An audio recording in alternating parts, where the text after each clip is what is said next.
Hello everyone, good morning, welcome back to my channel. नमस्कार सभी को, एक बार फिर से मेरे चैनल में आप सभी का स्वागत है। In our last video we discussed about the introduction of class 9 chapter 1 which is about number system. हम लोग अपने आखिरी वीडियो में क्लास 9 के पहले चैप्टर संख्या पद्धति के इंट्रोडक्शन के बारे में पढ़े थे। So today we do all the sum of first exercise of chapter 1, that is exercise 1.1। आज हम लोग पहला चैप्टर का एक्सरसाइज 1.1 के जितना भी सम है सबको एक एक करके सॉल्व करेंगे। So let's start with exercise 1.1। The first question of exercise 1.1 is 0 a rational number? Can you write it in the form p by q where p and q both are integer and q not equal to 0? So the question is 0 a rational number or not? So we can say that 0 is a rational number.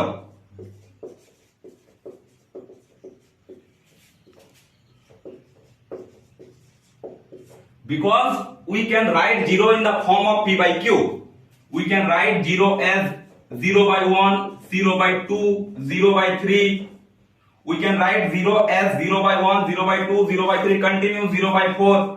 So we can write 0 in the form of p by q, and in our last video we saw that the number which can represent in the form of p by q is a rational number. So here 0 is a rational number.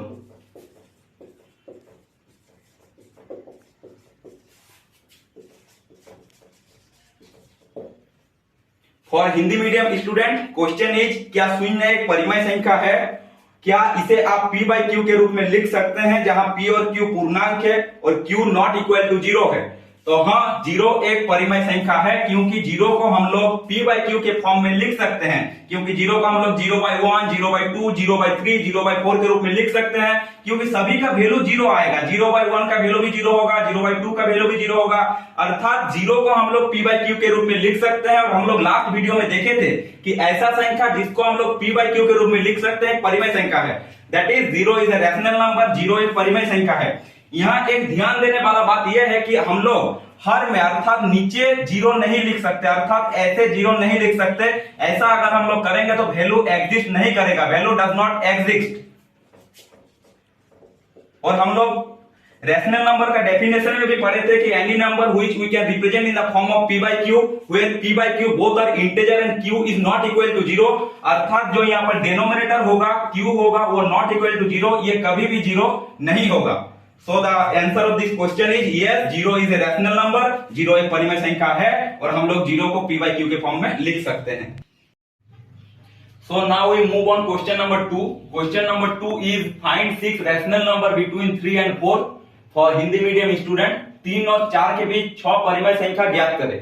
So at first we multiply both the term with 7 by 7. We multiply 3 with 7 by 7 and we also multiply 4 with 7 by 7। मतलब हम लोग सबसे पहले 3 को 7 by 7 से गुना करेंगे और उसके बाद 4 को भी 7 by 7 से गुना करेंगे। हम लोग यहाँ पर 7 by 7 ही क्यों लिए? क्योंकि हम लोग यहाँ पर देखिए फाइंड 6 रैशनल नंबर, मतलब हम लोग को 6 परिमेय संख्या निकालना होगा। जितना परिमेय संख्या निकालने बोलेगा क्वेश्चन में उससे एक ज्यादा लेंगे, अर्थात यहाँ पर 6 बोला है इसलिए हम लोग 7 by 7 लिए। अगर हम लोग को 7 बोलता तो हम लोग 8 by 8 लेते, अगर हम लोग को 8 बोलता तो हम लोग 9 by 9 लेते। तो दैट इज द रूल, ये एक रूल है। Now the value of 3 into 7 by 7 is 21 by 7 and the value of 4 into 7 by 7 is 28 by 7। 3 Guna 7 by 7 का वैल्यू 21 by 7 आया, 4 गुना 7 by 7 का वैल्यू 28 by 7 आया। एक चीज देखिए यहाँ पर, अगर हम लोग 21 को 7 से कैंसिल करेंगे तो हम लोग का वैल्यू 3 आएगा और 28 को 7 से कैंसिल करेंगे तो हम लोग का वैल्यू 4 आएगा। अर्थात जो रैशनल नंबर इन दोनों के बीच में हम लोग लिखेंगे वो रैशनल नंबर 3 और 4 के बीच में ही रहेगा। सो हम लोग अब so now 6 rational number between 21 by 7 and 28 by 7 is 22 by 7, 23 by 7, 24 by 7, 25 by 7, 26 by 7 and 27 by 7. That's the answer. So now we move on question number 3. Question number 3 is find 5 rational number between 3 by 5 and 4 by 5. 3 by 5 और 4 by 5 के बीच 5 परिमेय संख्या ज्ञात करें। This question is as same as previous question. Here we need to find 5 rational number, 5 परिमेय संख्या. So we multiply both the term with 6 by 6. We multiply 3 by 5 with 6 by 6 and we also multiply 4 by 5 with 6 by 6. यहाँ हम लोग को 5 परिमेय संख्या ज्ञात करना है, इसलिए हम लोग दोनों टर्म को, दोनों संख्याओं को 6 by 6 से गुना करेंगे, क्योंकि हम लोग पिछला मैथ में डिस्कस कर चुके हैं कि अगर हम लोग को 5 परिमेय संख्या निकालने बोलेगा तो हम पूरा टर्म को मल्टीप्लाई करेंगे 6 by 6 से. अगर 4 बोलेगा तो मल्टीप्लाई करेंगे 5 by 5 से. तो यहाँ हम लोग को 5 परिमेय संख्या ज्ञात करने बोला है, अर्थात we need to find 5 rational number. That is why we multiply both the term with 6 by 6. So the value of this term is 18 by 30 and value of this term is 24 by 30. Now the 5 rational number between these two terms is 19 by 30, 20 by 30, 21 by 30, 22 by 30 and 23 by 30. So the question is find 5 rational number between 3 by 5 and 4 by 5. So the answer is find 5 rational number between 3 by 5 and 4 by 5 is 19 by 30, 20 by 30, 21 by 30, 22 by 30 and 23 by 30. Now we move on next question. Next question is state whether true or false. कथन सत्य है अथवा असत्य. Question is every natural number is a whole number. प्रत्येक प्राकृतिक संख्या पूर्ण संख्या होती है. This is true statement. Because we know that every natural number is a whole number. We discussed the definition of whole number and natural number in the previous videos. We know that all counting number 1, 2, 3 is known as natural number and all counting number along with 0, that is 0, 1, 2, 3 is whole number. So every natural number is a whole number.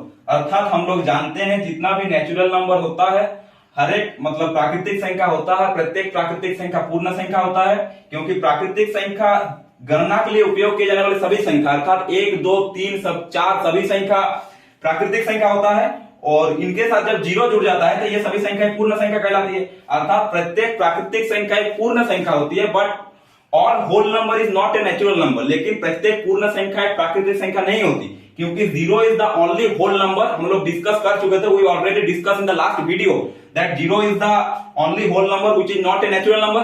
So all the natural number is a whole number but all the whole number is not a natural number. So here the statement is true, सत्य.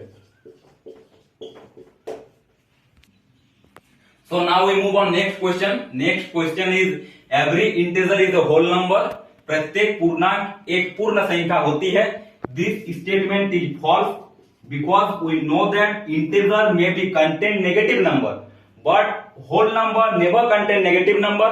Whole number is a collection of 0 and all counting number, but integer may be negative number. That is why this statement is false, because -3 is an integer, but -3 is not a whole number.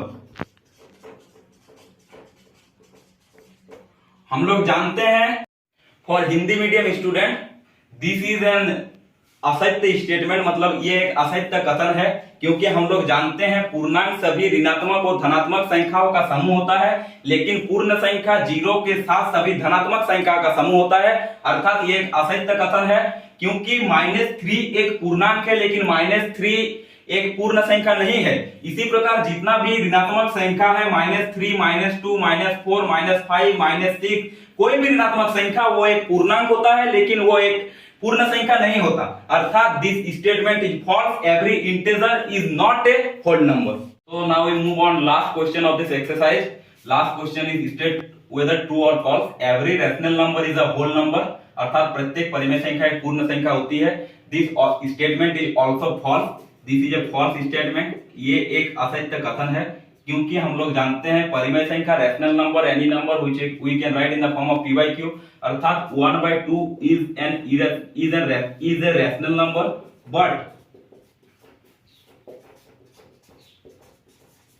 But 1/2 is not a whole number. इसी प्रकार प्रत्येक परिमेय संख्या पूर्ण संख्या नहीं होती है। That is the statement is false. So that's all from today's video. From tomorrow I will upload 2 videos daily, one for class 9 and one for class 10. आज का वीडियो में बस इतना ही। कल से हम लोग रोज 2 वीडियो अपलोड करेंगे। एक क्लास 9 के लिए जो चल रहा है एक्सरसाइज 1.2 से शुरू होगा, और एक क्लास 10 के लिए। क्लास 10 में हम लोग ट्रिकोनोमेट्री शुरू करेंगे। So that's all from today. For more videos, stay tuned in my channel.